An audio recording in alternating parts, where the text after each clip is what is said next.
हाँ जी, coordinate geometry में बेसिकली हम ये देख रहे हैं, chapter we are doing is coordinate geometry. तीन फॉर्मूले बड़े इंपॉर्टेंट हैं। Number one is distance formula. उनकी अलग अलग एप्लीकेशन तो हो सकती हैं, पर अगर दो पॉइंट जिनके कोऑर्डिनेट गिवन हो उनके बीच का डिस्टेंस निकालने का फॉर्मूला स्ट्रेट फॉरवर्ड हमने डिराइव भी कर सकते हैं। अभी हम रिवाइज कर लेते हैं। That is x2 minus x1 का whole square plus y2 minus y1 का whole square, where x1 y1 क्या है, कोऑर्डिनेट है। मान लीजिए अगर पॉइंट ए है तो उसके कोऑर्डिनेट x1 y1 है, और दूसरा पॉइंट बी है उसकी कोऑर्डिनेट x2 y2 है, तो फिर A B is x2 minus x1। Okay, ये एक फॉर्मूला है। द सेकेंड फॉर्मूला जो हम बहुत कॉमनली यूज करते हैं, that is the section formula. Section formula हमें एक पॉइंट के बारे में बताता है, जो पॉइंट दो लाइन को ज्वाइन कर रही है वो पॉइंट उनको किस रेशो में डिवाइड कर देगा।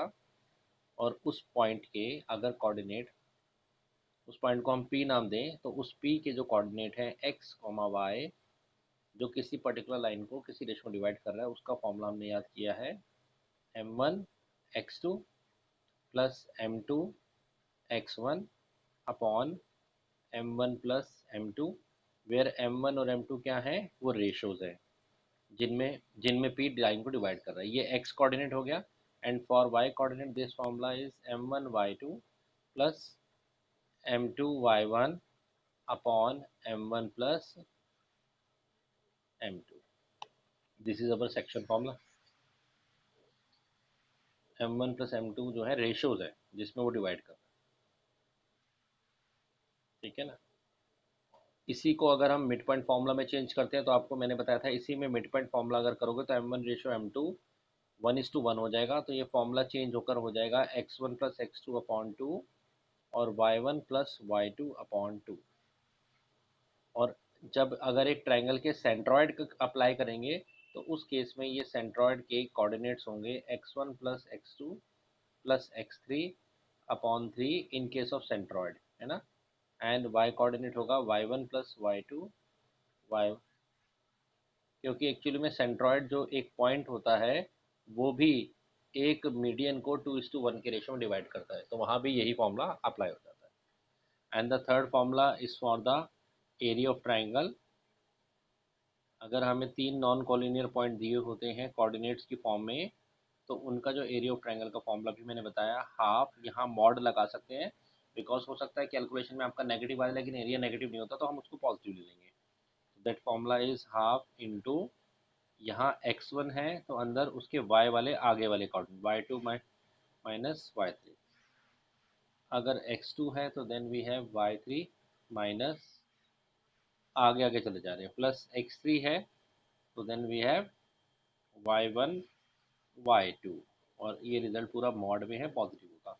और अगर ऑलरेडी ये कह दिया कि ट्रायंगल का एरिया, सॉरी ये तीनों पॉइंट्स कॉलिनियर है, तो उस केस में एरिया ऑफ ट्रायंगल ऑलरेडी क्या हो जाएगा, 0, एंड 0 इक्वल टू दिस वैल्यूज हो जाएगा। आ सकता है, तो जब आएगा तो हमने मॉड ऑलरेडी फॉर्मूला में लगा रखा है, तो हम बोलेंगे एरिया नेगेटिव। वो नेगेटिव इसलिए आगे कि हम किस डायरेक्शन में चले उस पर डिपेंड कर रहा है। ओके, चलिए let us do some question on this formulas. Okay, अब हमने तीनों फॉर्मूलाज पढ़ लिए हैं। Let us do some question. चलिए let us do the first question. आप क्वेश्चन नोट कर सकते हैं, मैं आपको लैंग्वेज बोल रहा हूँ। ओके, क्वेश्चन ये है,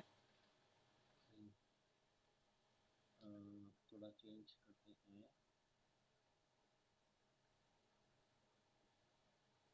चलिए, क्वेश्चन ये है, इन व्हाट रेशियो, मैं लिख देता हूँ, in what ratio does the y axis, in what ratio does the y axis divides the line, divides the line segment joining, divide the line segment joining p, that is minus 4 comma 5, and q, that is 3 comma minus 7।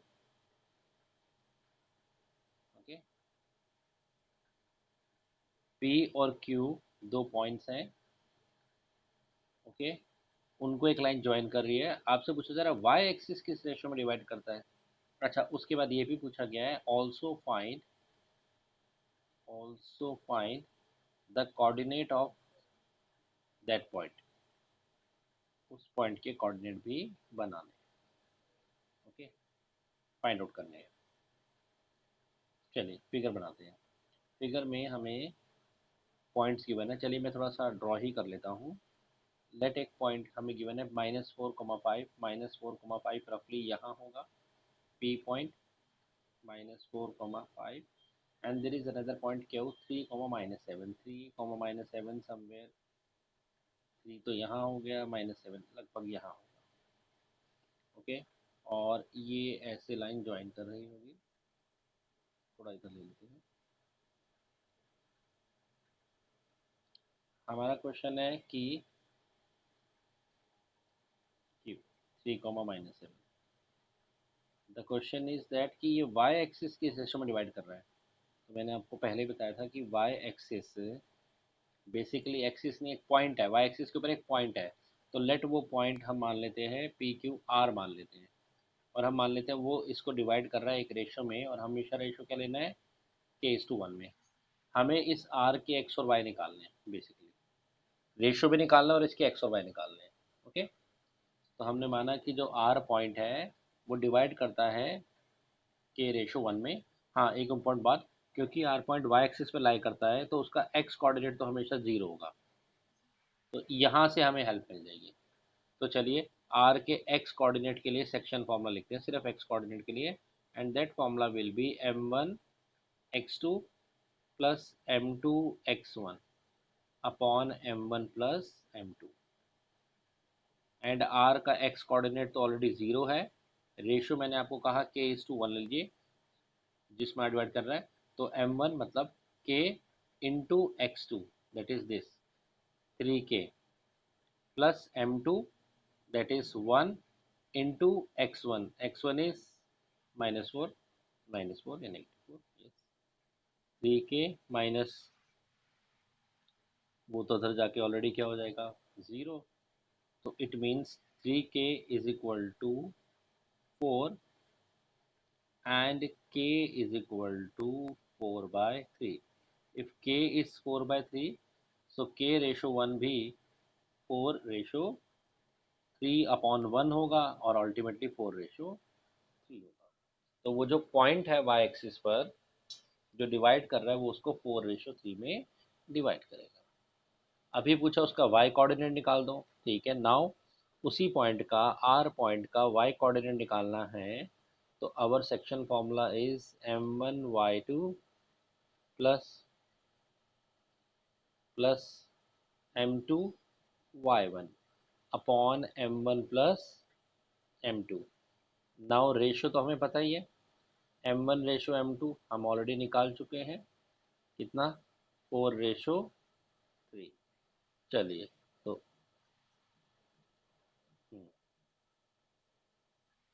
m1 कितना हो गया, 4 into Y to कितना किया,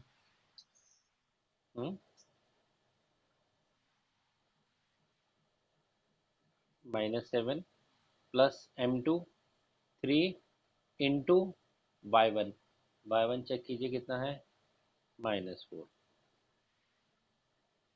5 है, 5 है sorry, y1 is 5 upon m1 plus m2, that is 3 + 4 7, कितना आ गया, -28 plus 15 upon 7, कितना हो गया, दैट इज -13/7। सो जो वो जो आर पॉइंट था वाई एक्सिस पर, उसके कोऑर्डिनेट क्या है, 0 को कॉमा -13/7। नहीं ठीक है, क्यों, ऐसा भी आ सकता है, आपको क्या लग रहा है, ऐसा नहीं आ सकता? अच्छा, चल, नहीं नहीं नहीं, ऐसा नहीं सोचना, वैसे कम ही आता है एग्जाम में, ज़्यादा राउंड वैल्यूज आती हैं, पर फिर भी। चलिए come to a very important question एक और। हाँ जी, let us write the next question. Question है find the ratio in which the line, एक आपको लाइन, आप पूरा क्वेश्चन लिख लीजिए, मैं शॉर्ट में बोल रहा हूँ। Find the ratio in which the line, एक लाइन है जिसकी हमें इक्वेशन गिवन है 3x minus 9 equal to 0, this is the equation of line. और हमें कहा जा रहा है ये लाइन दो पॉइंट्स हैं, एक पॉइंट है let it be A 1,3 and another point is B let it be 2,7। आपको ये दो जो पॉइंट्स हैं ए और बी, इन दोनों पॉइंट्स को एक लाइन जिसकी इक्वेशन आपको गिवन है, लाइन की इक्वेशन गिवन है, ये वाली इक्वेशन आपको बताना है, ये लाइन ए बी को किस रेशो में डिवाइड कर रही है। Find the ratio in which this line, ना एक्स एक्सिस है आपकी बार, ना वाई एक्सिस है, ना कोई पॉइंट है, बोला लाइन। हाँ वो बात ठीक है कि लाइन के ऊपर भी एक पॉइंट ही है। क्या करेंगे, क्वेश्चन क्लियर हो गया। Find the ratio in which the line 3x plus Y minus, हाँ एक तरह से रेशो, हमें रेशो निकालना है, नहीं मिड पॉइंट सेम नहीं होगा। नहीं नहीं नहीं नहीं नहीं नहीं नहीं नहीं नहीं नहीं नहीं नहीं नहीं, वो ठीक सेम नहीं होगा। Find the ratio in which the line this divide the, जो ये लाइन जो ये डिवाइड कर रही है किसी, ठीक है। अच्छा बस मैं एक ही बताता हूँ, चलो ये लाइन के ऊपर एक पॉइंट होगा, लेट वो पॉइंट है पी, ये पॉइंट होगा पी, मान लेते हैं, है ना। और कोऑर्डिनेट ज्योमेट्री में इसके भी कुछ कोऑर्डिनेट हो गए एक्स कोमा वाई। तो अभी हम सब कुछ भूल जाते हैं, चलो हमें क्वेश्चन को और सिंप्लीफाई करते हैं। हम कहते हैं लाइन को भी 2 मिनट के छोड़ देते हैं। हम कहते हैं ये एक पॉइंट है से ए, जिसके कोऑर्डिनेट हमें कितने गिवन थे 1,3, और एक दूसरा पॉइंट है से बी जिसकी कोऑर्डिनेट है 2,7। 2 मिनट के लिए लाइन को भूल जाते हैं, और ये line line line line, line के ऊपर एक पॉइंट है जो डिवाइड कर रहा है, अभी हम पॉइंट पे फोकस करते हैं। तो हम चलो कहते हैं कि वो जो लाइन है असली में उसका एक पॉइंट होगा पी, वो इसको जिसके कोऑर्डिनेट लेट एक्स और वाई हैं, वो इस लाइन को किसी रेशो में डिवाइड कर रहा है, वो रेशो है k:1। तो हम एक ऐसा मान लेते हैं लेट पी, पी क्या है X comma Y, a point on line, मैंने पूरी लाइन नहीं दिखाई, चलो आपको दिखा देता हूँ। ये लाइन है और उस लाइन के ऊपर एक पॉइंट पे मेरा फोकस है, लाइन को भी मैं भूल गया, वो पॉइंट है पी। ओके, ये लाइन के अभी 2 मिनट भूल जाते हैं। तो let P a point on the line, जो गिवन इक्वेशन है, divides A B, divides A B in ratio k:1। हम अपने नॉर्मल क्वेश्चन की तरह इसको करके चलते हैं, ठीक है। तो इस p के x और y निकालते हैं। तो p का let us find x coordinate and y coordinate with the help of section formula. So m1 ratio कितना है k:1, m1 x2, ये कितना गिवन था हमें पॉइंट का, दिस वाज 2,7। मैं इसको थोड़ा क्लियर लिख देता हूँ, b के कोऑर्डिनेट है 2,7। हाँ जी, so this is m1 x2 that is 2k, m1 into x2 plus m2 that is 1 into x1 1 upon k plus 1। Now m1 y2, m1 is k, y2 is 7, 7k plus m2 into y1, m2 is 1, y1 is 3 upon k plus 1। Okay, ये with the help of section formula हमने p के coordinate निकाल दिए। अब आगे सुनिए, क्या p line पर लाई करता है? आंसर है यस। p, ये जो हमने लाइन बनाई है 3x प्लस वाई, इस पर लाई करता है। p lies on this line, p lies on this line, जिसकी इक्वेशन हमें पता है। अगर P इस लाइन पर लाई करता है तो P के कोऑर्डिनेट्स उस लाइन की इक्वेशन को सेटिस्फाई करेंगे। P लाइन पर लाई करता है तो P के जो x और y है उस लाइन की इक्वेशन को सेटिस्फाई करेंगे। इट मीन्स जो हमें इक्वेशन ऑफ लाइन गिवन है, ये हमारे x और y है, एस पी लाई, अभी तो हमारी, हाँ, पर दूसरे से हमें कुछ मिलेगा नहीं ना। P क्योंकि आपकी इस लाइन पे लाई करता है, as P lies on this line, कोई भी पॉइंट जब किसी लाइन पे, नहीं, जब कोई पॉइंट किसी लाइन पर लाई करता है, कोई भी पॉइंट किसी लाइन पे लाई करता है तो वो उस लाइन का सोल्यूशन होता है। तो क्योंकि P इस लाइन पर लाई कर रहा है तो P का x और y इस इक्वेशन का सोल्यूशन होगा। तो हम यहाँ पर x के प्लेस पर ये वैल्यूज डालते हैं 2k। ये P के तो कोऑर्डिनेट है। अगर मैं आपको किसी लाइन का ग्राफ बनाने बोलूँ तो आप उसके x और y निकालेंगे और ग्राफ बना देंगे। ये भी तो x और y है, इन टर्म्स ऑफ k है, तो क्या हुआ, तो ये 3k+1 plus y coordinate that is 7k+3 upon k+1, ठीक है, 3x+y हो गया। हाँ, ये सॉरी ऐसे आना था ना, -9 शुड बी इक्वल टू 0। देखिए, ये जो x है, ये जो x है और ये जो y है, ये रहे x और y। वेरी इंपॉर्टेंट पॉइंट, ठीक है।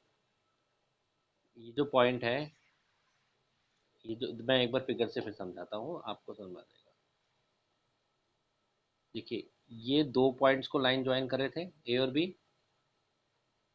हमने इसकी हेल्प से, सेक्शन फॉर्मूला से, इस पी के कोऑर्डिनेट निकाल लिए इन टर्म्स ऑफ के और वाई। लेकिन अब इससे ज़्यादा कुछ कर ही नहीं सकते। लेकिन पी इस लाइन पे भी तो लाई कर रहा है। अगर पी इस लाइन पे लाई कर रहा है तो पी के जो एक्स वाई है वो इस इक्वेशन का सोल्यूशन होगा लाइन का। सिंपल।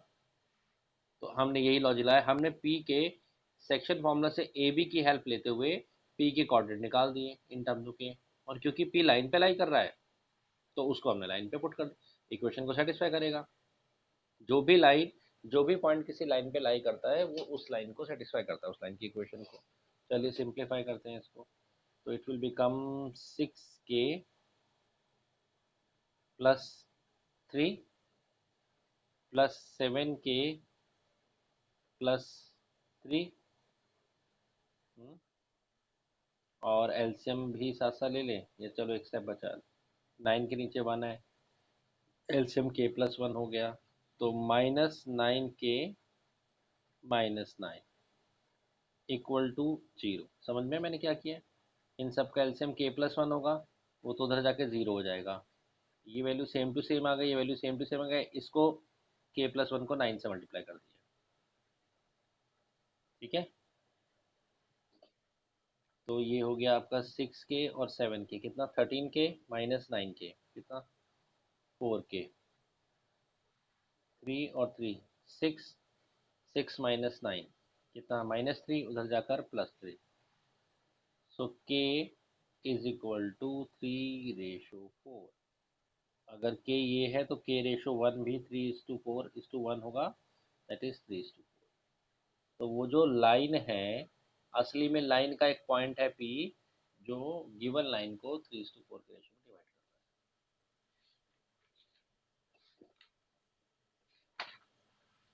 ठीक है।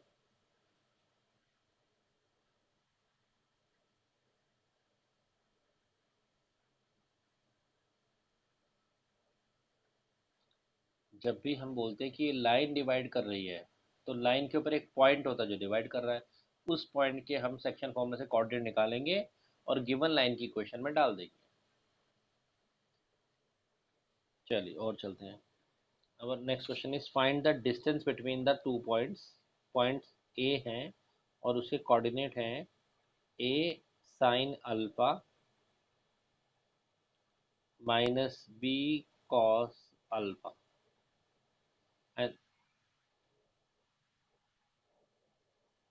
कोई नहीं, सिंपल में बताता हूँ। A cos alpha comma B sine alpha.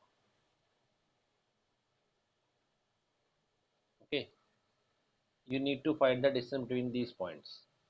ए के कोऑर्डिनेट गिवन है, this is x1 y1 x2 y2। चलिए, तो डिस्टेंस निकालने के लिए हम क्या करेंगे, we'll apply distance formula. What is distance formula? x2 minus x1 का whole square, x2 minus A cos alpha minus A sine alpha, x2 minus x1 का whole square, plus y2 minus y1, y2 is B sine alpha minus, और बीच में minus है तो plus हो जाएगा, plus B cos का whole square. Note कीजिए।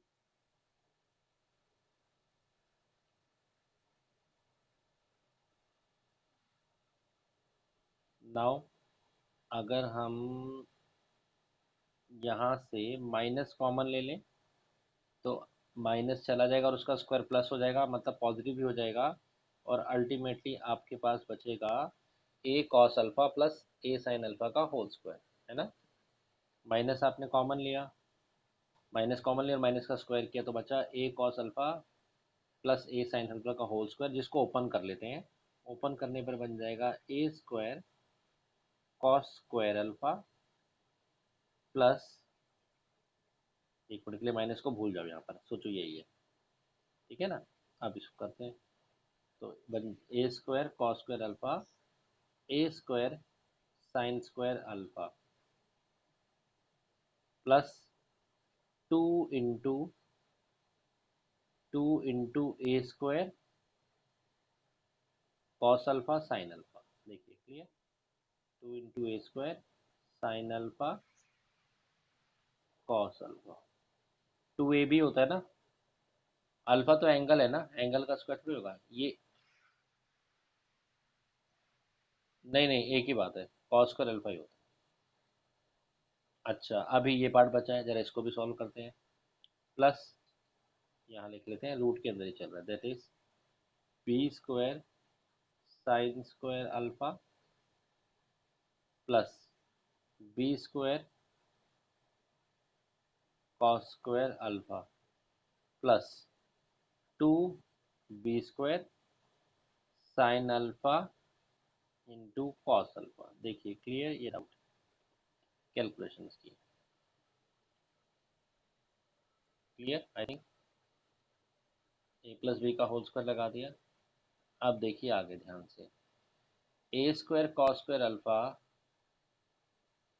और B square cos square alpha. अच्छा ठीक है, और ए स्क्वायर और कॉस स्क्वायर अल्फा और B square cos square alpha. ठीक है। अ, आपको एक आइडेंटिटी यहाँ ध्यान जरूरत पड़ेगी, that is sine square theta plus, हाँ, एक ट्रिग्नोमेट्री आइडेंटिटी है, that is sine square theta plus cos square theta, theta is the angle, इसका रिजल्ट हमेशा क्या होता है, वन होता है। साइन स्क्वायर थीटा, हम्म, हाँ हाँ हाँ बिल्कुल कर लेंगे। Sine square theta plus cos square theta हमेशा क्या होता है, वन होता है, ठीक है। तो आप, अगर मैं ये क्या है, A square cos square alpha, और ये क्या है, B square cos square alpha, and this is A square sine square alpha and this is B square sine square alpha, ठीक है। अगर हम इन दोनों में कॉमन लें, A square cos square alpha और B square cos square alpha में क्या कॉमन आ रहा है आपके पास? ये हटा, आइडेंटिटी अभी हम याद रखेंगे, sine square theta cos square. एक मिनट रुको, एक सेकंड रुको, एक सेकंड रुको। इन दोनों में अगर हम इन दोनों में कॉमन लें तो क्या कॉमन है, शुरू की दो टर्म में ए स्क्वायर कॉमन है, और cos square alpha plus sign square alpha, अभी भी बताया मैंने, cos square theta plus sine square theta क्या होता है, वन होता है, ठीक है। इन दोनों में कॉमन लीजिए, क्या कॉमन है, बी स्क्वायर कॉमन है, बी स्क्वायर है, तो ब्रैकेट में आएगा sine square alpha plus cos square alpha, वो भी वन हो गया, प्लस इधर क्या है, टू ए स्क्वायर और two B square, two A square और two B square sine alpha into cos alpha, क्या कॉमन ले सकते हैं इसमें, इसमें आप कॉमन लेंगे 2 sine alpha into cos alpha, है ना। और ब्रैकेट में क्या आएगा, ए स्क्वायर प्लस बी स्क्वायर। बस इससे ज़्यादा हमारा आंसर नहीं हो पाएगा, यहाँ तक ही हमें आंसर छोड़ना पड़ेगा। Okay, A square plus B square sine alpha plus cos alpha. या ज़्यादा आप क्या कर सकते हो, देखो देखो ज़्यादा ये एक स्टेप और कर सकते हैं आप। ये पूरा एक आईडी बन रही है, फिर से क्या बन रही है बताइए। ये बन रहा है ए ए ए ए प्लस, बनेगी ये।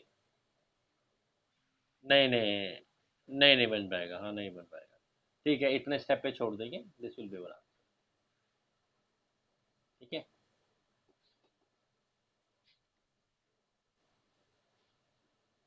चलिए और एक क्वेश्चन देखते हैं। नेक्स्ट क्वेश्चन है,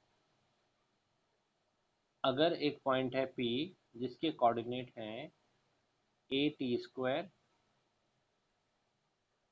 कॉमा 280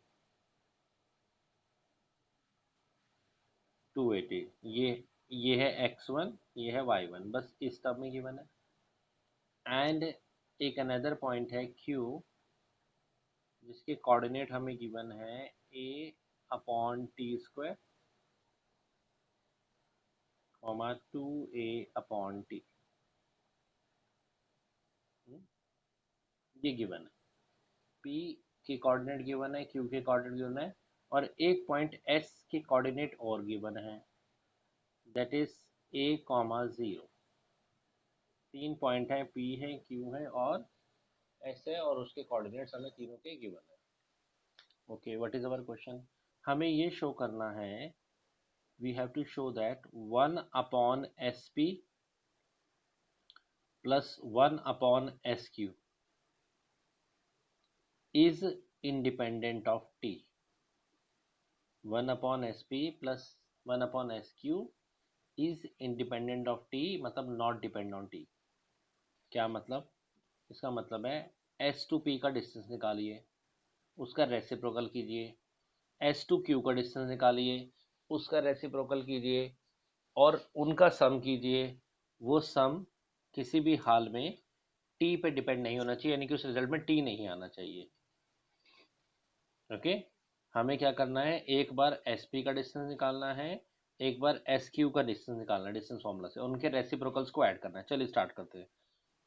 सबसे पहले निकालते हैं हम एस पी का डिस्टेंस। एस पी, एस के कोऑर्डिनेट्स आपके पास लिखे हुए हैं, तो X two minus X one का, पहले मैं ये लिख लेता हूँ। पहले हम लिख रहे हैं आपके पी के कोऑर्डिनेट, है ना, ए टी स्क्वायर, और एक्स का है ए, ये हो गया एक्स टू माइनस, ये X one minus X two का whole square, plus Y one minus Y two का होल स्क्वायर। वाई वन कितना है हमारा,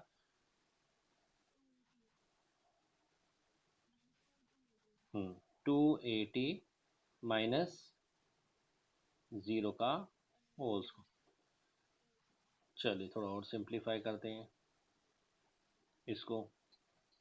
तो यहाँ पर ये हो जाएगा आपका, ये हो जाएगा आपका ए स्क्वायर T4 प्लस ए स्क्वायर माइनस 2ab, मतलब 2 इंटू ए टी स्क्वायर इंटू ए। बिल हाँ, ये और स्टेप आसान था, ये तो अच्छा बोल रहे हैं। बिल्कुल, ये तो और आसान रहेगा, मैं सोच रहा था कि आप अगर ऐसा बोलेंगे तो ठीक है। चलिए, तो इन दोनों में सबसे पहले कॉमन लेते हैं ए, बल्कि ए का स्क्वायर बाहर आएगा, है ना। तो जैसे ही हम ए स्क्वायर बाहर लेंगे तो यहाँ बचेगा टी स्क्वायर माइनस 1 का होल स्क्वायर, प्लस, ये तो देखिए ना, होल स्क्वायर है ना, तो आप ए थोड़ी, ए टी स्क्वायर माइनस ए का होल स्क्वायर है ना, तो पहले अगर आप दोनों में ए कॉमन लेंगे तो ए का स्क्वायर बाहर आएगा, अभी रूट से बाहर तो गए नहीं, और ये ओपन होके बन जाएगा 4a² इंटू टी स्क्वायर। यही हो जाएगा। चलिए थोड़ा सा अगर इसको ओपन करें और सिंप्लीफाई करें, ये ए स्क्वायर तो ऐसे ही है, इट विल बिकम टी की power 4 plus 1 minus 2t square, two two A B, 2 into A into B, 2t square plus 4a square into t square. अब इसको मल्टीप्लाई करेंगे इससे, इसको इससे करेंगे, इसको इससे करेंगे, ये क्या आ जाएगा, -2a square into t square plus 4a square t square, ये दोनों सॉल्व हो जाएंगे। देख रहे हैं आप, ये बन जाएगा आपका यहाँ पर +2a स्क्वायर t स्क्वायर। मैं नेक्स्ट स्टेप पे लिखता हूँ, सब कॉमन लेकर कैंसिलेशन कर कर आप देखेंगे फाइनली ये आपके पास a t square plus 1 root से बाहर आ जाएगा।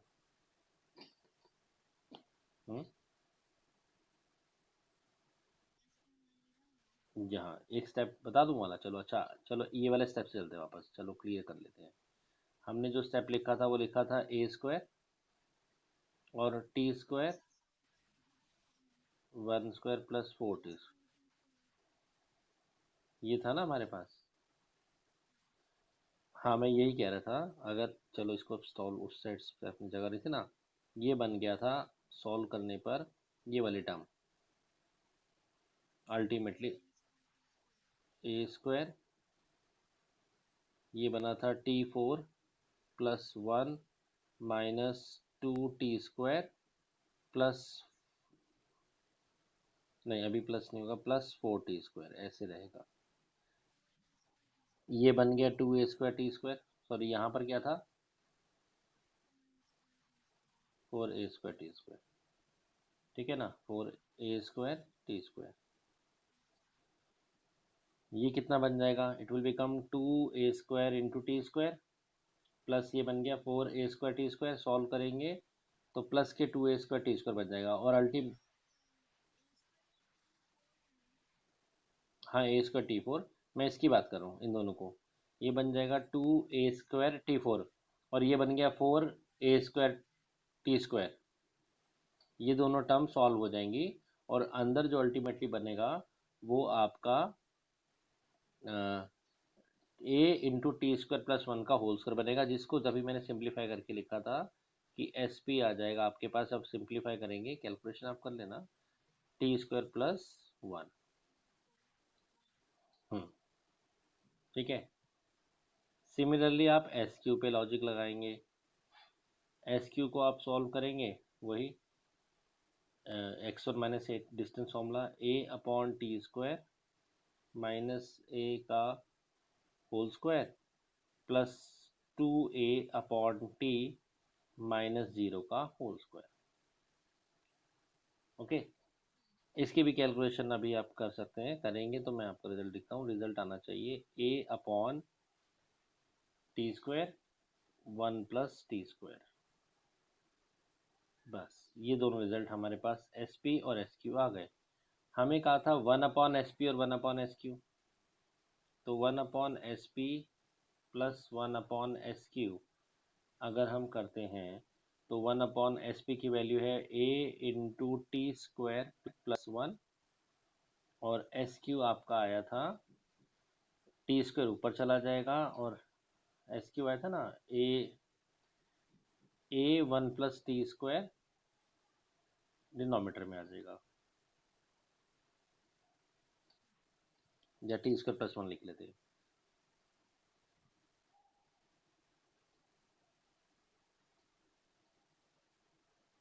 ठीक है जी, यहाँ पर आप एलसीएम लेंगे तो एलसीएम आ गया a/t² प्लस 1 और न्यूमरेटर में कितना आ गया आपके पास, अगर आप इसको सॉल्व करेंगे तो ये आ गया 1 plus t²। 1 plus t² 1 plus t² cancel हो गया and the result is 1 plus a which does not depend on the t, जो t पे डिपेंड नहीं कर रहा।